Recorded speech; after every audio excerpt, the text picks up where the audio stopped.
Sebenarnya pasang rumput sintetis di pasir, paving block, atau drainasal dan plesteran bisa nggak sih? Hai teman-teman rumput sintetis Indonesia, dalam video kali ini kita akan membahas tentang pemasangan rumput sintetis di area outdoor. Salah satu pertanyaan yang sering diajukan adalah jenis permukaan apa sih yang cocok untuk pemasangan rumput sintetis? Kalau misalkan pasir, bisa nggak sih? Ataupun pakai paving block doang gitu, mau dipasang di paving block, bisa nggak sih? Kalau mau pasang di atas tanah langsung, itu kira-kira bisa nggak sih?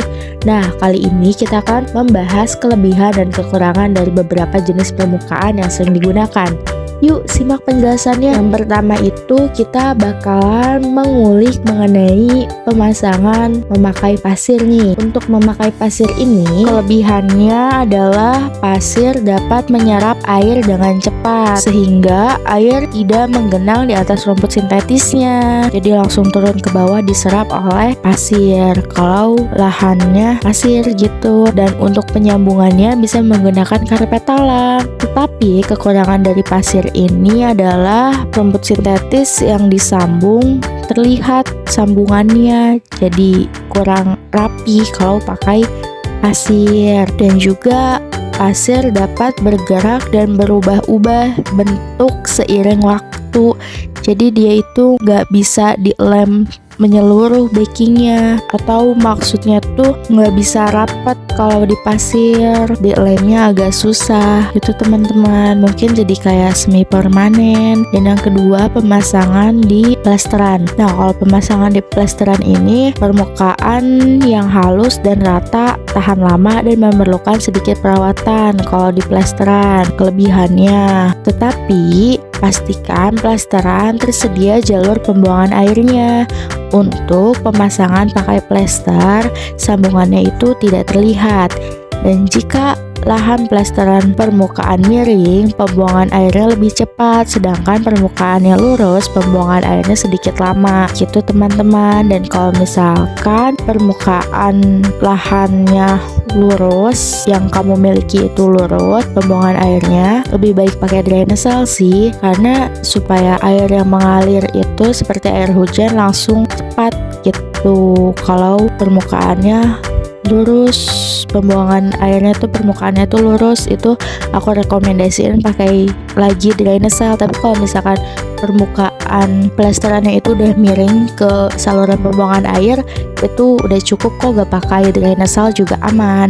Nah, yang ketiga ini menggunakan drainasal yang tadi udah aku sebutin. Penggunaan drainasal ini biasanya cocok untuk pemakaian di atas rooftop ataupun balkon untuk membantu mengalirkan air di bawah tanah sehingga tidak terjadi pembusukan akar-akar tanaman akibat genangan air yang berlebihan. Nah, seperti tadi aku bilang kan, kalau misalkan di rooftop ataupun di balkon itu permukaan lahannya itu lurus ya, jadi pembuangan airnya itu lama. Maka dari itu pakai drainasal biasanya di rooftop ataupun di balkon. Tapi kalau misalkan lahan halaman depan rumah kamu nih udah plesteran dan mau dipasang rumput sintetis, terus lahannya tuh masih lurus, itu baru juga pakai drainasal ya, lebih bagusnya gitu. Tapi kalau gak pakai drainasal juga aman-aman aja sih, lebih baik daripada pasir doang yang kayak tadi. Pakai pasir juga bisa kan tadi aku bilang, tapi sambungan rumput sintetisnya tuh nanti jadi kayak nggak rapih gitu, jadi lebih baik plesteran daripada pasir. Tapi kalau misalkan plesteran juga lebih bagusnya dipakein drainasal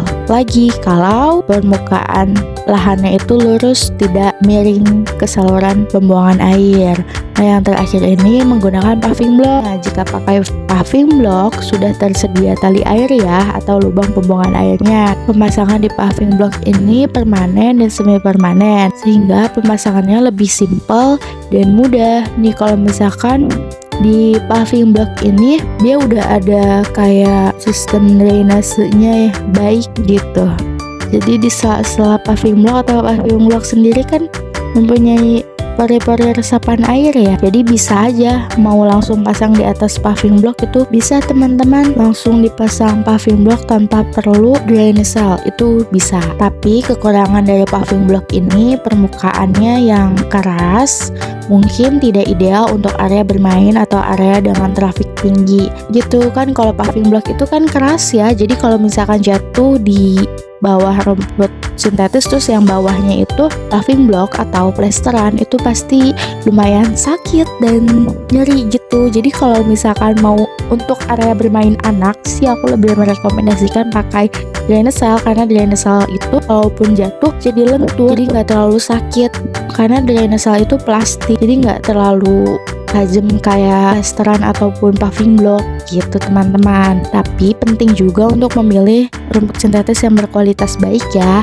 kayak dari ketebalannya ataupun dari density-nya. Dilihat juga kualitasnya awet sampai berapa tahun, mau pasang di outdoor dan indoor itu beda ya, karena kalau misalkan di outdoor harus memiliki anti sinar UV-nya supaya rumput warna pada rumput sintetisnya nggak cepet pudar gitu. Setiap jenis permukaan memiliki kelebihan dan kekurangannya tersendiri, dan pilihan terbaik bagi kamu akan tergantung pada kebutuhan spesifik kamu, anggaran, dan kondisi lahan kamu. Jadi kalau misalkan nih kebutuhan spesifik kamu itu contohnya kayak misalkan kamu mau pasang rumput sintetis, tapi rumput sintetisnya itu nggak bakal kamu injek-injek, kayak cuman hiasan taman semata doang, itu bisa kok pakai pasir doang. Ataupun kalau untuk pajangan aja sih menurut aku udah cukup ya kalau pakai pasir terus langsung aja kasih rumput sintetis. Nah, dan untuk sambungannya atau yang menggunakan karpet talang tadi yang sudah aku sebutkan itu kurang rapi, sebenarnya tergantung yang masangnya juga sih. Kalau misalkan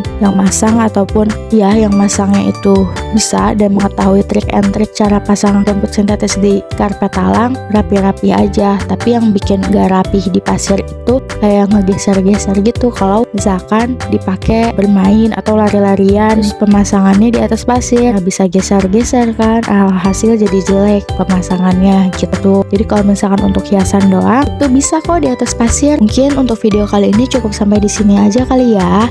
Terima kasih telah menonton video ini. Jangan lupa untuk like, komen, dan subscribe untuk mendapatkan informasi lebih lanjut tentang pemasangan rumput sintetis. Sampai jumpa teman-teman di video selanjutnya. Kalau kamu punya pertanyaan bisa langsung tanyakan di kolom komentar, ataupun kalau kamu mau bertanya-tanya tentang rumput sintetis lebih dalam bisa langsung chat atau kirim pesan ke nomor yang tertera di deskripsi channel YouTube kami. Bye bye dan terima kasih.